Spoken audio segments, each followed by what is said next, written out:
सर्दियों की छुट्टियां थीं और मैं यानी आर्यन शहर की भीड़भाड़ से दूर अपने गांव रामपुर आया हुआ था। रामपुर पहाड़ों की गोद में बसा एक छोटा सा बेहद खूबसूरत लेकिन रहस्यमयी गांव था। वहां की सर्दियां हड्डियों को गला देने वाली होती थीं। दिन में तो धूप की वजह से सब सामान्य लगता था, लेकिन सूरज ढलते ही पूरा गांव एक अजीब सी खामोशी की चादर ओढ़ लेता था। मेरे नानाजी का घर गांव के आखिरी छोर पर था, जिसके ठीक पीछे से एक घना जंगल शुरू होता था। गांव वाले उसे काली घाटी या सन्नाटा जंगल कहते थे। बचपन से ही मुझे उस जंगल की कहानियां डराती भी थीं और आकर्षित भी करती थीं। कहा जाता था कि दशकों पहले वहां कुछ ऐसा हुआ था जिसका जिक्र आज भी बुजुर्ग दबी जुबान में करते थे। दिसंबर की एक शाम थी। कोहरा इतना घना था कि 10 कदम की दूरी पर भी कुछ साफ दिखाई नहीं दे रहा था। घर में सब लोग अंगीठी के पास बैठकर बातें कर रहे थे, लेकिन मेरा मन वहां नहीं लग रहा था। शहर के लड़कों वाला मेरा निडर स्वभाव मुझे बार बार उस जंगल की ओर खींच रहा था। मैंने अपने कजिन भाई सुमित से उस जंगल के बारे में पूछा तो उसका चेहरा पीला पड़ गया। उसने सिर्फ इतना कहा, आर्यन भाई, भूलकर भी वहां मत जाना, वहां हवाएं भी अपना रास्ता भटक जाती हैं। उसकी डर भरी आंखों ने मेरी जिज्ञासा को और बढ़ा दिया। मैंने मनी मन फैसला कर लिया कि आज रात में उस जंगल के मुहाने तक तो जरूर जाऊंगा। रात के करीब 11 बज रहे थे। पूरा घर सो चुका था। मैंने अपना जैकेट पहना, टॉर्च उठाई और चुपके से पिछले दरवाजे से बाहर निकल गया। बाहर की ठंड रूह को कंपा देने वाली थी। मेरे जूतों के नीचे सूखी पत्तियों के चरमराने की आवाज उस सन्नाटे में किसी धमाके जैसी लग रही थी। जैसे जैसे मैं जंगल के करीब पहुंचा, हवा और ज्यादा ठंडी और भारी होने लगी। वहां एक अजीब सी गंध थी, जैसे गीली मिट्टी और सड़े हुए फूलों की मिलीजुली बदबू। मैं जंगल के अंदर कुछ सौ मीटर ही गया था कि मुझे लगा जैसे मेरे पीछे कोई चल रहा है। मैंने तुरंत मुड़कर टॉर्च घुमाई, लेकिन वहां कोई नहीं था, सिर्फ कोहरा और पेड़ों की काली परछाइयां। मैंने खुद को समझाया कि ये मेरा वहम है और आगे बढ़ा। तभी अचानक जंगल का सन्नाटा एक बारीक सी रोने की आवाज से टूट गया। वो आवाज किसी जानवर की नहीं, बल्कि किसी इंसान की लग रही थी, जैसे कोई बहुत दर्द में हो। मेरे कदम वहीं जम गए। वो आवाज मेरे बहुत करीब से आ रही थी, शायद दाईं तरफ की झाड़ियों के पीछे से। मेरा दिल जोर जोर से धड़कने लगा, लेकिन जिज्ञासावश मैं उस दिशा में बढ़ा। मैंने कांपते हाथों से झाड़ियों को हटाया। टॉर्च की रोशनी में जो दिखा, उसे देखकर मेरा खून जम गया। वहां एक पुराना टूटा फूटा कुआं था और उस कुएं की मुंडेर पर कोई बैठा था। वो एक आकृति थी जिसका पेट मेरी तरफ था। उसने सफेद रंग के बेहद गंदे और फटे हुए कपड़े पहने हुए थे। उसके लंबे उलझे हुए काले बाल उसकी पीठ को पूरी तरह ढके हुए थे। वो आकृति धीरे धीरे हिल रही थी और वही रोने की आवाज निकाल रही थी। मेरा गला सूख गया था। मैं चीखना चाहता था, लेकिन आवाज गले में ही फंस गई। तभी जैसे उसे मेरी मौजूदगी का एहसास हुआ, उसका रोना अचानक बंद हो गया। जंगल में फिर से मौत जैसा सन्नाटा छा गया।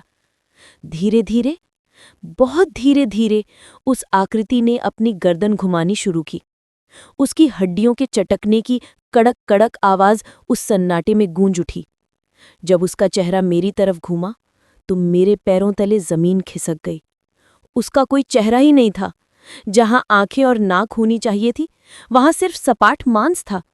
लेकिन जहां मुंह होना चाहिए था, वहां एक बड़ा काला गड्ढा था जो एक भयानक मुस्कान में खुला हुआ था। मैं डर के मारे पीछे हटा और पेड़ की जड़ से टकराकर गिर पड़ा। मेरी टॉर्च हाथ से छूटकर दूर जा गिरी और बुझ गई। अब वहां सिर्फ घना अंधेरा था और उस चीज की भारी सांसों की आवाज। मुझे महसूस हुआ कि वो कुएं से उतरकर मेरी तरफ आ रही है। गीली घास पर किसी के रेंगने की आवाज मेरे करीब आ रही थी। Sir, sir, sir. मैं अधमरी हालत में उठा और बिना दिशा देखे अंधाधुंध भागने लगा। कांटेदार झाड़ियां मेरे चेहरे और हाथों को चीर रही थी, लेकिन मुझे दर्द का एहसास ही नहीं हो रहा था। मेरे दिमाग में सिर्फ एक ही ख्याल था, भागो। मेरे पीछे अब वो रेंगने की आवाज कदमों की भारी धप धप धप में बदल गई। कोई मेरे पीछे दौड़ रहा था। मैं महसूस कर सकता हूं कि कोई ठीक मेरे कान के पास फुसफुसा रहा है, क्यों आए, क्यों आए। वो आवाज़ इतनी ठंडी थी कि मेरी रीढ़ की हड्डी तक सिहरन दौड़ गई। भागते भागते मुझे सामने एक धुंधली सी रोशनी दिखाई दी। वो मेरे नानाजी के घर के पिछवाड़े का बल्ब था। उस रोशनी को देखकर मुझ में जान आ गई।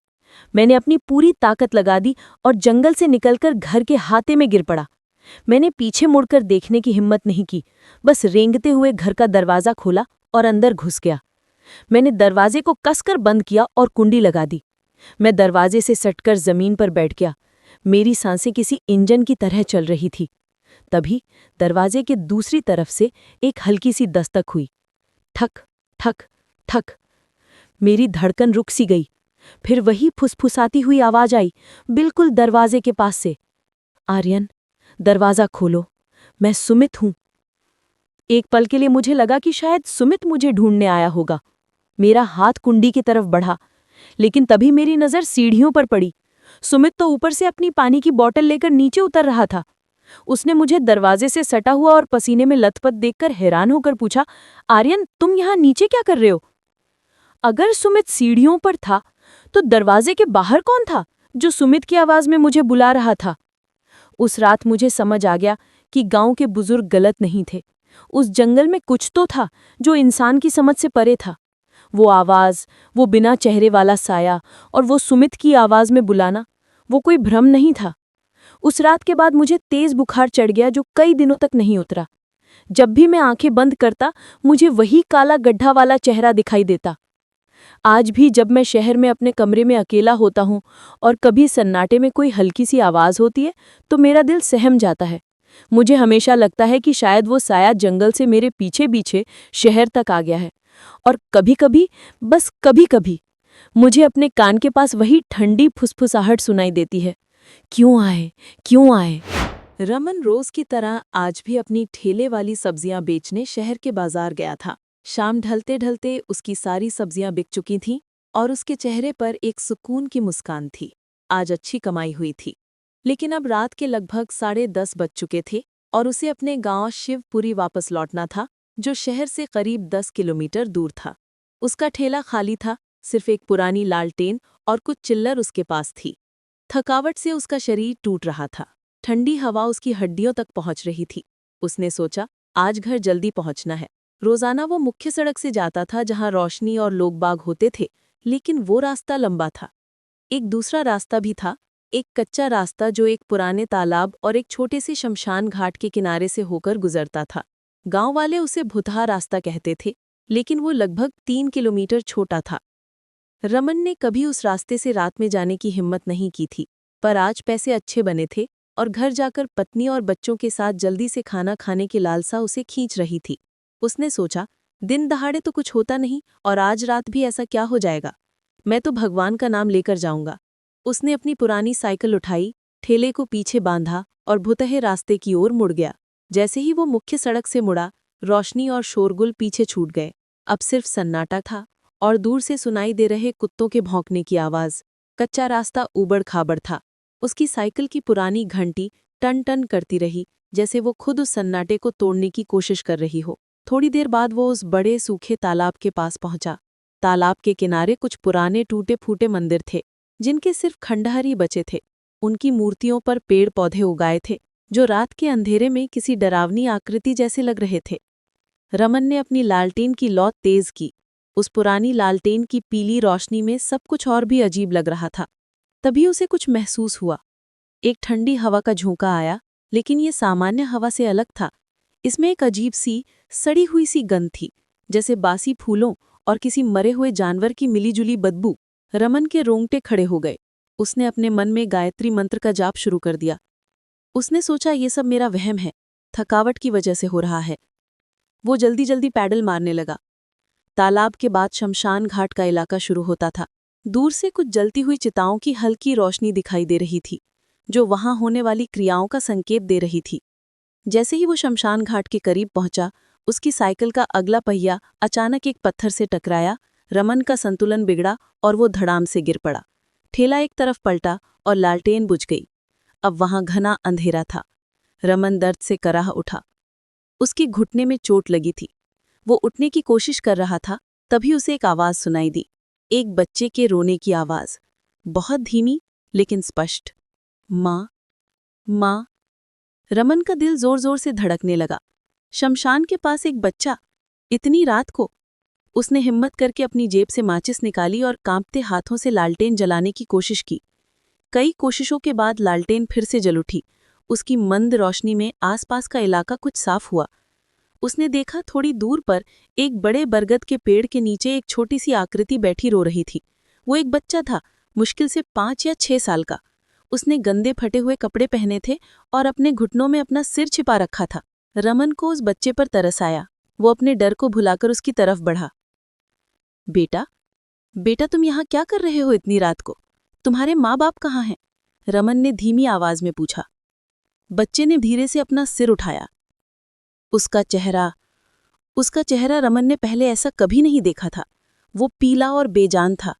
उसकी आंखें बड़ी और खाली थीं, जैसे उनमें कोई रोशनी न हो, और उसके होंठ नीले पड़ चुके थे। उस बच्चे ने धीरे से अपनी पतली उंगली उठाई और शमशान घाट की तरफ इशारा किया। माँ, माँ, वहां है। वो फुसफुसाया। उसकी आवाज बेहद ठंडी और सूखी थी, जैसे बरसों से पानी न पिया हो। रमन के पैरों तले जमीन खिसक गई। वो समझ गया कि ये कोई साधारण बच्चा नहीं है, ये शमशान में भटकती हुई किसी आत्मा का रूप है। उसका पूरा शरीर कांपने लगा। वो पीछे हटने लगा, लेकिन उसकी नज़र उस बच्चे के पैरों पर पड़ी। उसके पैर उल्टे थे, एड़ियां आगे की तरफ थीं और पंजे पीछे की। ये देखते ही रमन की चीख निकल गई। उसने बिना कुछ सोचे समझे अपनी साइकिल को वहीं छोड़ दिया, ठेले को भी भूल गया और अपनी पूरी जान लगाकर भागने लगा। वो कच्चा रास्ता, बरगद का पेड़, शमशान घाट, सब कुछ पीछे छूट गया। उसे सिर्फ घर पहुंचना था। उसके पीछे कोई आवाज नहीं आ रही थी, लेकिन उसे ऐसा महसूस हो रहा था जैसे वो ठंडी बदबूदार हवा उसके ठीक पीछे पीछे आ रही है। वो भागता रहा जब तक कि उसे गांव की पहली झोपड़ियों की रोशनी दिखाई न दी। सांस फूल रही थी, शरीर दर्द कर रहा था, लेकिन वो रुका नहीं। वो सीधे अपने घर के दरवाजे पर जाकर गिरा और हाँफते हुए अपनी पत्नी को आवाज दी। पत्नी ने दरवाजा खोला और रमन को इस हालत में देखकर घबरा गई। वो पूरी तरह पसीने से भीगा हुआ था। उसके कपड़े फटे हुए थे और उसकी आंखें डर से फटी हुई थीं। वो बस एक ही बात बुदबुदा रहा था, उल्टे पैर, उल्टे पैर। रमन ने उस रात के बाद फिर कभी उस रास्ते से जाने की हिम्मत नहीं की। उसका खाली ठेला और साइकिल अगले दिन गांव वालों को शमशान घाट के पास मिली थी, लेकिन रमन ने फिर कभी उस ओर मुड़कर नहीं देखा। आज भी जब वो रात में घर लौटता है, तो भले ही उसे लंबा रास्ता तय करना पड़े, वो कभी भी शमशान घाट वाले रास्ते से नहीं जाता। उसे अब भी उस ठंडी सड़ी हुई गंध का एहसास होता है, और कभी कभी रात के सन्नाटे में उसे दूर से ही उस छोटे बच्चे की ठंडी फुसफुसाहट सुनाई देती है, माँ, माँ। अक्टूबर की एक उमस भरी दोपहर थी जब शर्मा परिवार का ट्रक ग्रीनवुड्स कॉलोनी के उस पुराने बंगले के सामने आकर रुका। राजेश, उनकी पत्नी सीमा और उनके 2 बच्चे, 17 साल की रिया और 10 साल का आरव, गाड़ी से नीचे उतरे।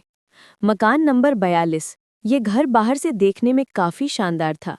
2 मंजिला, पुरानी वास्तुकला, बड़ा सा बगीचा और खिड़कियों पर चढ़ी हुई बेलें। लेकिन इस घर को देखते ही एक अजीब सी भारीपन का एहसास होता था, जिसे राजेश ने सफर की थकान समझकर नजरअंदाज कर दिया। ये घर उन्हें बाजार भाव से काफी कम कीमत पर मिला था। प्रॉपर्टी डीलर ने कहा था कि मालिक विदेश में बस गए हैं और जल्द से जल्द घर बेचना चाहते हैं। राजेश, जो एक मध्यम वर्गीय परिवार के मुखिया थे, इसे अपनी किस्मत मान रहे थे। लेकिन किस्मत और बदनसीबी के बीच की लकीर बहुत बारीक होती है, ये उन्हें अभी पता नहीं था। पहले 3 दिन सब कुछ सामान्य रहा। बस सामान जमाने और नए घर को समझने में वक्त बीत गया। लेकिन चौथे दिन से घर ने अपना असली रूप दिखाना शुरू कर दिया। सबसे पहली घटना आरव के साथ हुई। आरव अपनी बॉल के साथ सीढ़ियों के पास खेल रहा था।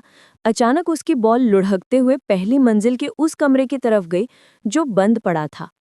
वो कमरा स्टोर रूम की तरह इस्तेमाल होने वाला था। आरव जब बॉल उठाने गया तो वो चीखता हुआ नीचे भागा। सीमा दौड़कर आई और पूछा, क्या हुआ? आरव का चेहरा सफेद पड़ चुका था। उसने कांपते हुए कहा, माँ, वहां कोई खड़ा था, दरवाजे के पीछे। सीमा ने जाकर देखा तो वहां कोई नहीं था। उन्होंने आरव को समझाया कि वहम होगा, लेकिन उस रात आरव को तेज बुखार चढ़ गया। असली समस्या तब शुरू हुई जब रिया ने ऊपर वाला वो कमरा अपने लिए चुना जिसकी खिड़की पिछले बगीचे की ओर खुलती थी। वो कमरा घर का सबसे ठंडा हिस्सा था। चाहे बाहर कितनी भी गर्मी हो, उस कमरे में घुसते ही रोंगटे खड़े हो जाते थे। रिया को प्राइवेसी चाहिए थी, इसलिए उसने वो कमरा जिद करके ले लिया। 1 हफ्ते के अंदर रिया का व्यवहार बदलने लगा। जो लड़की हमेशा हंसती खेलती थी, अब वो गुमसुम रहने लगी। वो घंटों अपने कमरे में बैठी दीवार को घूरती रहती। राजेश और सीमा को लगा कि नए शहर और स्कूल बदलने का तनाव है।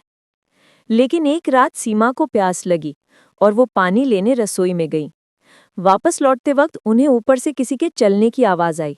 धप धप धप। आवाज भारी थी, जैसे कोई बूट पहनकर चल रहा हो। सीमा ने सोचा रिया जगी होगी। वो ऊपर गईं और रिया के कमरे का दरवाजा खटखटाया। कोई जवाब नहीं। उन्होंने धीरे से दरवाजा खोला। रिया गहरी नींद में सो रही थी, लेकिन कमरे का माहौल इतना भारी था कि सीमा का दम घुटने लगा। और तभी उनकी नज़र कमरे के कोने में रखी पुरानी रॉकिंग चेयर पर पड़ी। वो कुर्सी अपने आप बहुत धीरे धीरे हिल रही थी। चूं चूं चूं। हवा का कोई नामो निशान नहीं था। खिड़कियां बंद थीं।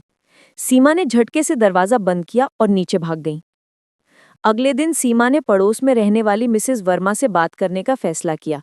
बातों बातों में उन्होंने अपने घर का जिक्र किया।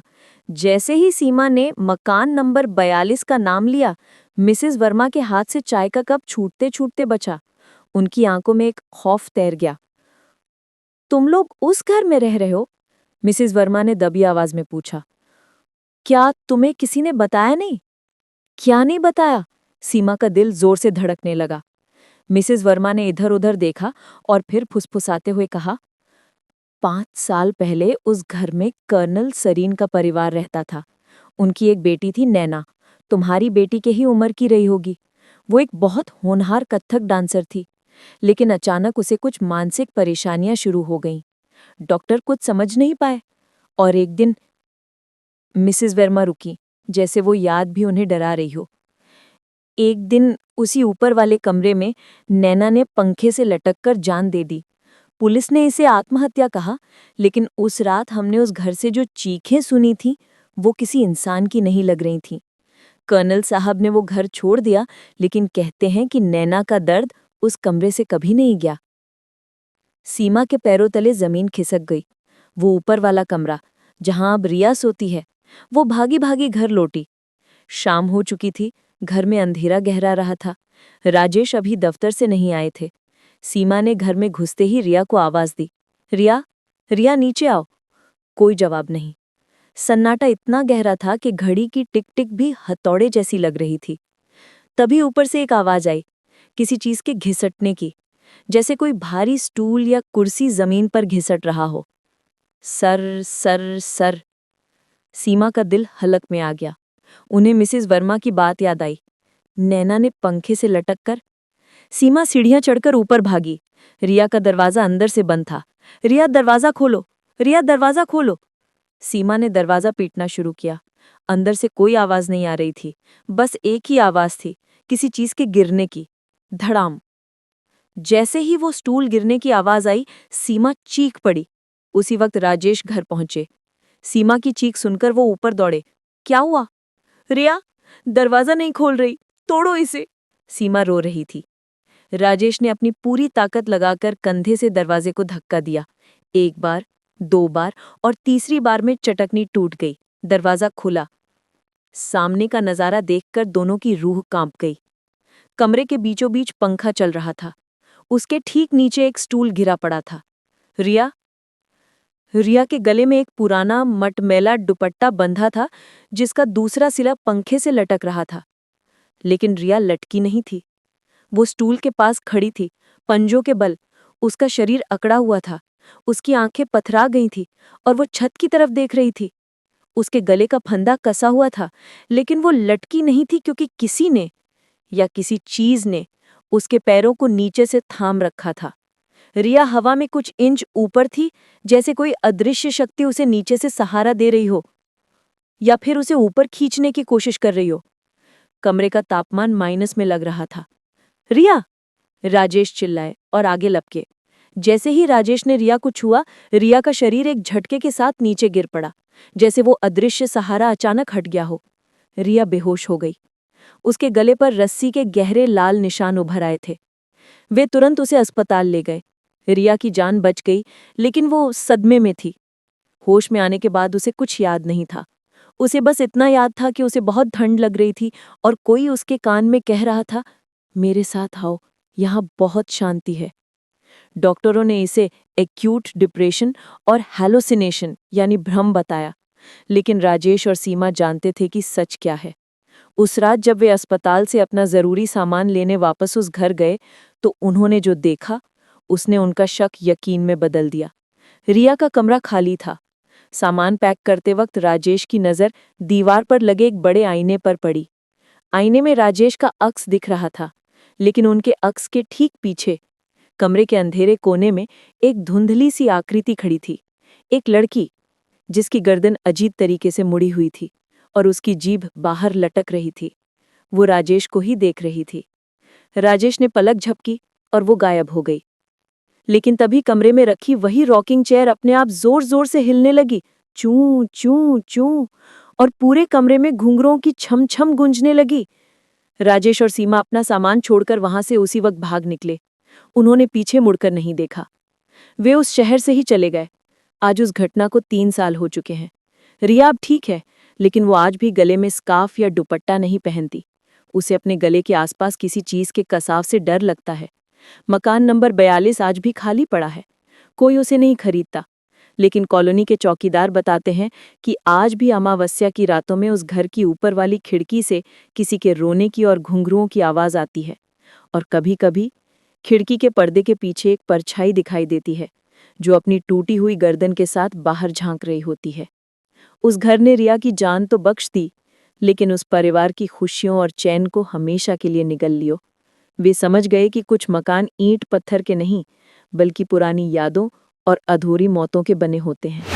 सरकारी जीप के पहिए सूखी पत्तियों को कुचलते हुए जब कालापैनी रिजर्व फॉरेस्ट के सेक्टर 9 के रेस्ट हाउस के सामने रुकी, तो शाम का धुंधलका गहराने लगा था। विक्रम ने गाड़ी से अपना सामान नीचे उतारा और एक गहरी सांस ली। हवा में नमी थी, लेकिन वो बारिश की नमी नहीं थी, बल्कि गीली मिट्टी और सड़ती हुई वनस्पति की एक भारी, दम घूंटने वाली गंध थी। विक्रम एक तार्किक इंसान था, विज्ञान में विश्वास रखने वाला नौजवान फॉरेस्ट रेंजर, जिसे इस कुख्यात जंगल में अपनी पहली पोस्टिंग मिली थी। लोग कहते थे कि काला पानी का जंगल शापित है, जहां इंसान तो क्या, जानवर भी रात को अपनी मांस से बाहर निकलने से डरते हैं। विक्रम इन बातों को गांव वालों का अंधविश्वास मानता था, लेकिन जैसे ही उस पुरानी लकड़ी के बने रेस्ट हाउस को देखा, उसकी रीढ़ की हड्डी में एक अजीब सी सिहरन दौड़ गई। वो रेस्ट हाउस वीराने के बीचों बीच खड़ा था, जिसके चारों ओर विशाल साल और सागौन के पेड़ थे, जो आसमान को छूते हुए किसी पहरेदार की तरह लग रहे थे। विक्रम का स्वागत करने के लिए वहां कोई नहीं था, सिवाय एक बूढ़ी चौकीदार के, जिसका नाम हरिया था। हरिया पिछले 40 सालों से इस जंगल की रखवाली कर रहा था, लेकिन उसकी आंखों में एक ऐसा खालीपन था, जैसे उसने जीवन में बहुत कुछ ऐसा देख लिया हो जो किसी इंसान को नहीं देखना चाहिए। जीप का ड्राइवर जो विक्रम को छोड़ने आया था, उसने इंजन बंद नहीं किया। उसने बस इतना कहा, साहब मैं चलता हूँ, अंधेरा होने से पहले मुझे हाईवे पार करना है, यहाँ रुकना ठीक नहीं। और इससे पहले कि विक्रम कुछ कह पाता, जीप धूल उड़ाते हुए वापस मुड़ गई। अब वहां सिर्फ विक्रम, हरिया और जंगल का गहराता सन्नाटा था। हरिया ने विक्रम को सलाम किया और रेस्ट हाउस का ताला खोला। अंदर की हवा बासी थी, जैसे सालों से वहां किसी में सांस न ली हो। लालटेन जलाते हुए हरिया ने विक्रम की ओर देखा और दबी हुई आवाज में कहा, साहब आप नए हैं, शहर से आए हैं, शायद आप इन बातों पर यकीन न करें, लेकिन मेरी बात को एक पागल बूढ़े की बकवास समझकर अनसुना मत कीजिएगा। ये जंगल दिन में सरकारी नियमों से चलता है, लेकिन सूरज ढलते ही यहाँ के नियम बदल जाते हैं, और वो नियम इंसानों के लिए नहीं बने हैं। विक्रम ने मुस्कुराते हुए अपना बैग टेबल पर रखा और पूछा कि वो नियम क्या है। हरिया ने उसकी मुस्कान को नज़रअंदाज करते हुए गंभीर स्वर में बताना शुरू किया कि इस जंगल में जिंदा रहने के कुछ उसूल हैं जो किसी किताब में नहीं लिखे। उसने कहा कि सबसे पहला और सबसे ज़रूरी नियम यह है कि रात के ठीक 2 बजे के बाद अगर रेस्ट हाउस के दरवाजे पर दस्तक हो तो उसे कभी मत खोलना, चाहे बाहर से कोई मदद के लिए चीख रहा हो या खुद तुम्हारी आवाज़ में तुम्हें ही क्यों ना पुकार रहा हो। दूसरा नियम ये था कि जंगल में गश्त लगाते समय अगर अचानक सन्नाटा छा जाए और सारे झींगुर और पक्षी एक साथ चुप हो जाएं, तो समझ लेना कि तुम अकेले नहीं हो, और उस वक्त अपनी टॉर्च बंद करके ज़मीन पर लेट जाना, हिलना भी मत। और तीसरा सबसे खौफनाक नियम ये था कि अगर जंगल में कहीं ताज़े मोगरे के फूलों की खुशबू आए तो सांस रोक लेना, क्योंकि वो खुशबू छलावा की होती है जो शिकार को लुभाने के लिए आती है। विक्रम ने हरिया की बातों को एक कान से सुनकर दूसरे से निकाल दिया, ये सोचते हुए कि बूढ़ा उसे डराने की कोशिश कर रहा है ताकि वो अपनी ड्यूटी में ढिलाई बरते। हरिया ने उसे रात का खाना दिया और खुद अपने छोटे से क्वार्टर में जाने से पहले एक आखिरी चेतावनी दी कि चाहे जो हो जाए रात को खिड़की के पास मत जाना। रात के 11 बज चुके थे। जंगल अब पूरी तरह से जाग चुका था। बाहर झिंगुरों का शोर इतना तेज था कि कानों में चुभ रहा था। विक्रम ने अपनी राइफल साफ की और एक पुरानी किताब पढ़ने लगा। करीब 12 बजे अचानक हवा का दबाव बदल गया। बाहर चल रही हवा रुक गई और एक भारी खामोशी छा गई। ये वही सन्नाटा था जिसका जिक्र हरिया ने किया था। विक्रम को लगा कि शायद कोई बड़ा जानवर जैसे बाघ या तेंदुआ आसपास है। उसने अपनी टॉर्च उठाई और खिड़की के पास गया। बाहर घना अंधेरा था, इतना घना कि टॉर्च की रोशनी भी कुछ फीट बाद अंधेरे में निगल ली जा रही थी। तभी उसे रेस्ट हाउस के पीछे झाड़ियों में किसी के चलने की आवाज आई। सर सर, जैसे कोई भारी चीज सूखी पत्तियों पर घिसट रही हो। विक्रम ने आवाज दी, कौन है वहां? कोई जवाब नहीं मिला, बस चलने की आवाज रुक गई। विक्रम ने सोचा कि कोई लकड़ी चोर या शिकारी होगा। उसने अपनी राइफल उठाई और बाहर निकलने का फैसला किया। जैसे ही विक्रम ने दरवाज़ा खोला, ठंडी हवा का एक झोंका उसके चेहरे से टकराया। वो गंध, वो सड़ी हुई चीज़ों की गंध अब और भी तेज हो गई थी। विक्रम टॉर्च की रोशनी में धीरे धीरे आगे बढ़ा। जंगल का माहौल बेहद डरावना था। पेड़ों की परछाइयां ऐसी लग रही थीं जैसे लंबे हाथ उसे पकड़ने के लिए बढ़ाए जा रहे हों। कुछ दूर चलने पर एक पुरानी बरगद के पेड़ के नीचे विक्रम को कुछ दिखाई दिया। टॉर्च की रोशनी एक अजीब सी आकृति पर पड़ी। पास जाने पर विक्रम का दिल जोर से धड़कने लगा। वहां जमीन पर एक लाश पड़ी थी। ये किसी जानवर की नहीं, बल्कि एक इंसान की लाश थी। उसने वन विभाग की ही खाकी वर्दी पहन रखी थी। विक्रम ने कांपते हाथों से लाश को सीधा किया। उसका चेहरा देखकर विक्रम की चीख निकलते निकलते रह गई। वो लाश किसी और की नहीं, बल्कि पिछले रेंजर की थी जो 1 साल पहले लापता हो गया था। लेकिन अजीब बात यह थी कि लाश बिल्कुल ताज़ी लग रही थी, जैसे उसकी मौत कुछ घंटे पहले ही हुई हो। उसकी आंखें फटी हुई थीं, चेहरे पर खौफ का ऐसा मंजर था जैसे उसने मरते वक्त साक्षात यमराज को देख लिया हो। और सबसे डरावनी बात यह थी कि उसके शरीर पर चोट का एक भी निशान नहीं था। बस उसके दोनों कान गायब थे, जैसे किसी ने उन्हें बड़ी सफाई से उखाड़ दिया हो। विक्रम समझ नहीं पा रहा था कि ये कैसे संभव है। 1 साल से गायब आदमी की लाश इतनी ताज़ी कैसे हो सकती है। तभी उसे हरिया की बात याद आई। जंगल के अपने नियम हैं। उसे अचानक महसूस हुआ कि कोई उसे देख रहा है। उसने टॉर्च चारों तरफ घुमाई, लेकिन वहां कोई नहीं था। तभी उसकी नाक में एक भीनी भीनी खुशबू आई, मोगरे की खुशबू। घने सड़े हुए जंगल के बीच मोगरे की ताज़ी खुशबू। विक्रम का दिमाग सुन्न हो गया। हरिया का तीसरा नियम, सांस रोक लेना। विक्रम ने अपनी सांस रोकी और धीरे धीरे पीछे हटने लगा। खुशबू तेज होती जा रही थी, इतनी तेज कि उसका सिर चकराने लगा। और फिर उसने सुना, उसके ठीक पीछे उसके कान के पास किसी ने फुसफुसाया, विक्रम। विक्रम ने तेजी से पीछे मुड़कर टॉर्च चलाई। वहां कोई नहीं था, लेकिन जमीन पर गीली मिट्टी पर नंगे पैरों के निशान बन रहे थे, निशान जो उसकी तरफ आ रहे थे। विक्रम अपनी जान बचाने के लिए रेस्ट हाउस की तरफ भागा।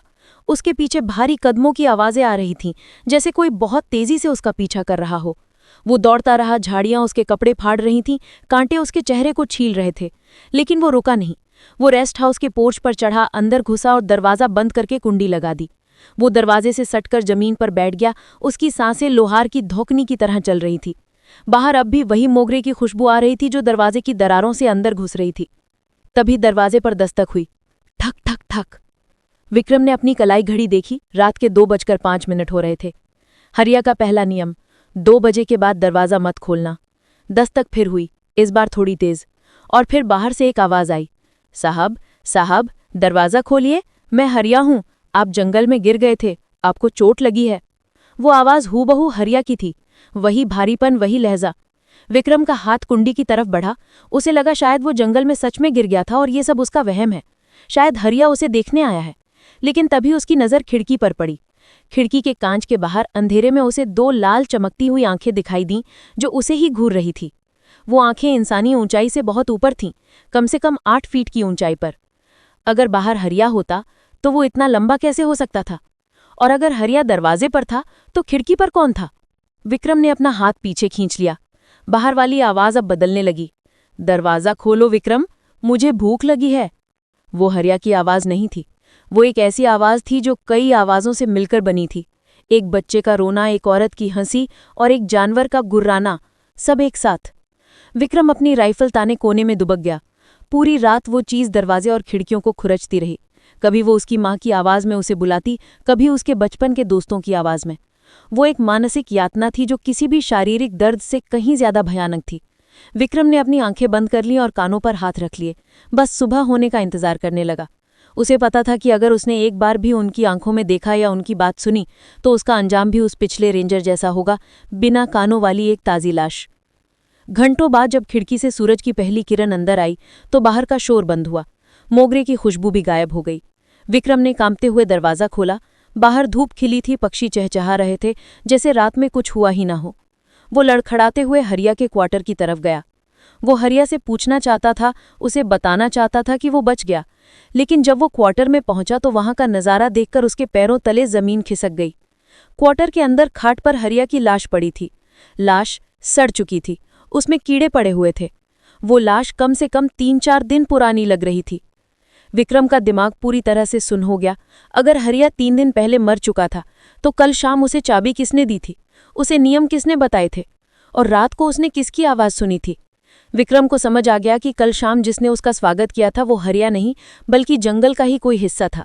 वो शायद उसे चेतावनी देने आया था, या शायद ये देखने की नया शिकार कैसा है। विक्रम ने अपनी जीप की चाबी उठाई, अपना सामान वहीं छोड़ा और गाड़ी स्टार्ट कर दी। उसने पीछे मुड़कर रेस्ट हाउस की तरफ नहीं देखा। जैसे ही जीप जंगल से बाहर निकली और पक्की सड़क पर आई, विक्रम ने राहत की सांस ली। उसने रियर व्यू मिरर यानी पीछे देखने वाले शीशे में देखा तो जंगल की सीमा पर धुंध के बीच उसे एक आकृति खड़ी दिखाई दी। वो हरिया जैसा लग रहा था जो हाथ हिलाकर उसे अलविदा कह रहा था, और उसके दूसरे हाथ में विक्रम के वो कान थे जो उसे लगा था कि वो बचा लाया है। विक्रम ने अपने कानों पर हाथ फेरा। वे वहां थे, लेकिन वो जानता था कि उसका एक हिस्सा, उसकी रूह का एक हिस्सा उस जंगल में हमेशा के लिए कैद हो गया है। सेक्टर 9 ने उसे जाने तो दिया था, लेकिन उसे कभी मुक्त नहीं किया। किराया बहुत कम था। ये खतरे की पहली घंटी थी, जिसे मीरा ने नज़रअंदाज करना ही बेहतर समझा, क्योंकि उसका बैंक अकाउंट खाली होने की कगार पर था और बेंगलोर में उसकी नई नौकरी की तनख्वाह महीने के अंत तक नहीं मिलने वाली थी। कावेरी लेडीज पीजी, इंदिरा नगर की एक सुनसान बंद गली यानी डेड एंड में छिपा हुआ एक पुराना औपनिवेशिक शैली का बंगला था। ये चारों तरफ से बोगनवेलिया की बेतरतीब झाड़ियों से घिरा हुआ था, जिन्होंने सड़क की रोशनी को पूरी तरह से रोक रखा था। उस इमारत में एक अजीब सा भारीपन था, गीली मिट्टी और पुरानी लकड़ी की एक उमस भरी गंध जो मुख्य द्वार में कदम रखते ही आपको घेर लेती थी।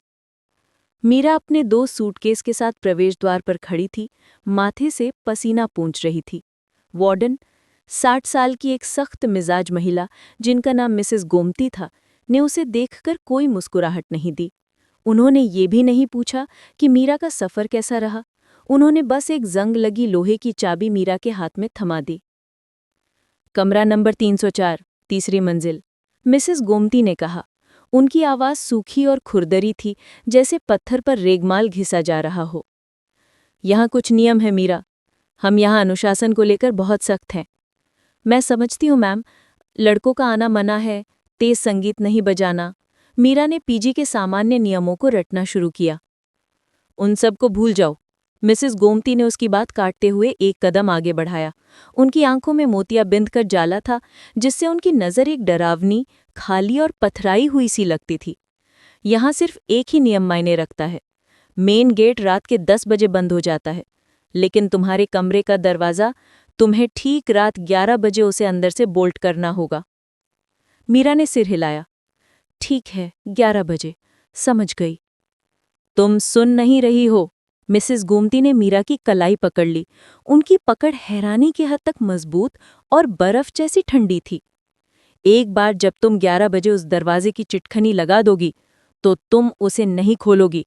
पानी के लिए नहीं, वॉशरूम के लिए नहीं, अगर तुम्हें अपने सबसे अच्छी दोस्त की चीखें सुनाई दें तब भी नहीं, अगर तुम्हें धुएं की गंध आए तब भी नहीं, जब तक सुबह के सूरज की किरणें तुम्हारी खिड़की की ग्रिल पर ना पड़े, यानी सुबह 6 बजे तक तुम वो दरवाज़ा नहीं खोलोगी। क्या तुम समझी?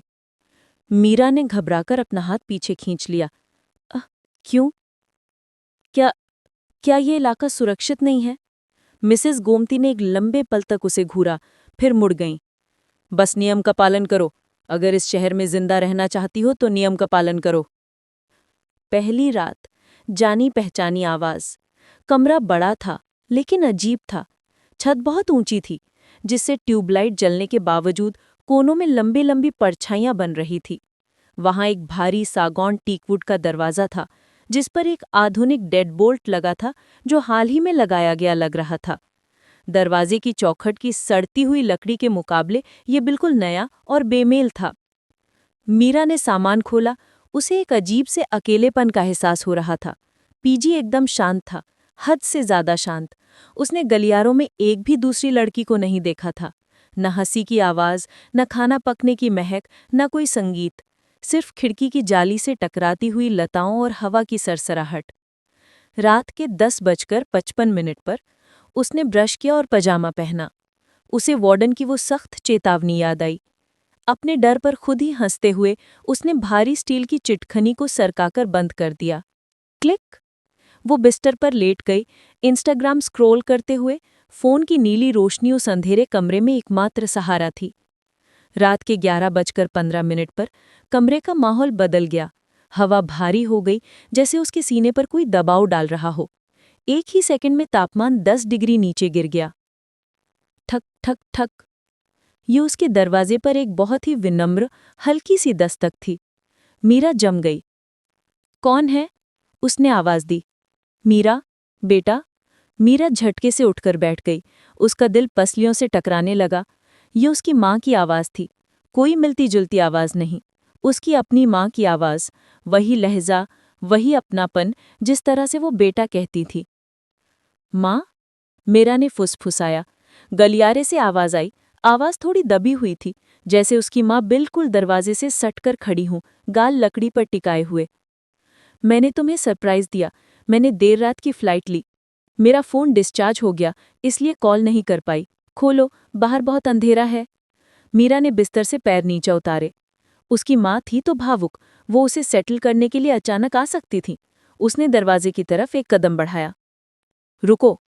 मिसेस गोमती का चेहरा उसके दिमाग में कौंध गया। अगर तुम्हें अपनी सबसे अच्छी दोस्त की चीखें सुनाई दें तब भी नहीं, किसी के लिए भी नहीं। माँ, मुझे कॉल करो, मीरा ने कहा। उसकी आवाज कांप रही थी। वार्डन के फोन से कॉल करो। मीरा, पागल मत बनो, मेरे पैरों में दर्द हो रहा है, दरवाजा खोलो। आवाज से वो अपनापन गायब हो रहा था। अब उसमें एक झुनझुनाहट थी। मीरा, अभी दरवाजा खोलो, मुझे अब गुस्सा आ रहा है। माँ, क्या आप दिल्ली में हैं?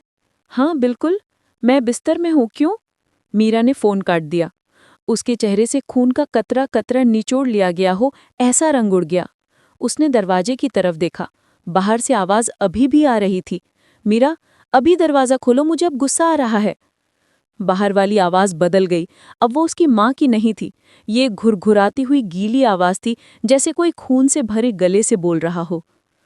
तुम बहुत समझदार लड़की हो, मीरा। फिर सन्नाटा। मीरा उस रात सो नहीं पाई।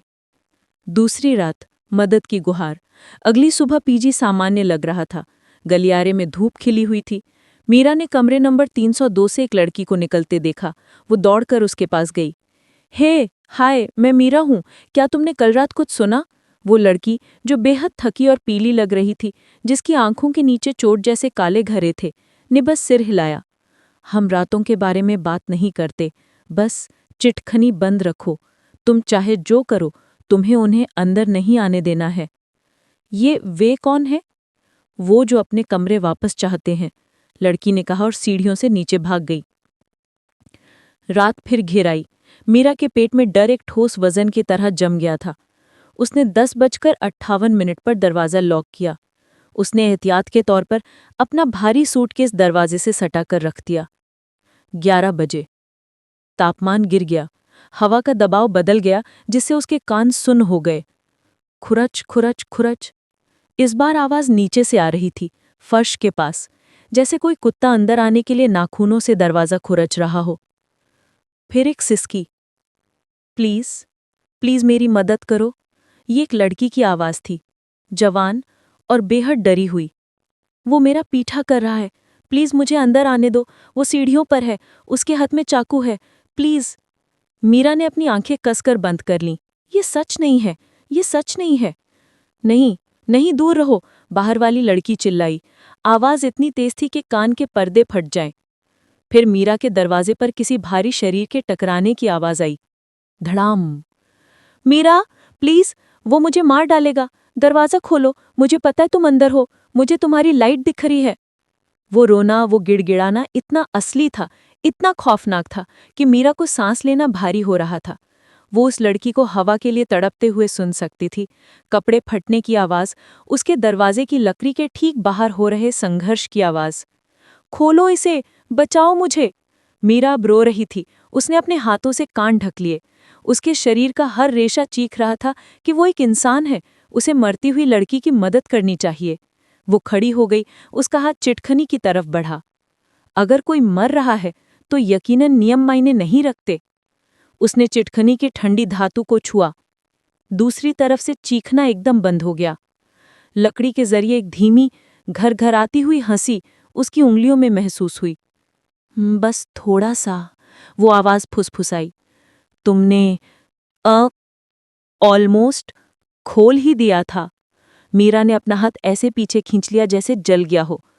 वो बेड के कोने में दुबक कर बैठ गई और वहीं बैठी कांपती रही जब तक कि सुबह 6 बजे सूरज की पहली किरण खिड़की पर ना पड़ी। तीसरी रात। धोखा। तीसरे दिन तक मीरा छोड़ने के लिए तैयार थी। उसने अपना सामान पैक कर लिया। वो अपनी जमा राशि वापस मांगने के लिए वार्डन के कार्यालय गई। कार्यालय बंद था। दरवाजे पर एक नोट चिपका हुआ था। मिसेस गोमटी शहर से बाहर हैं, सोमवार को वापस आएंगी। आज शुक्रवार था। मीरा वीकेंड के लिए फंस गई। उसके पास होटल के पैसे नहीं थे। 2 रातें और, उसने खुद को समझाया।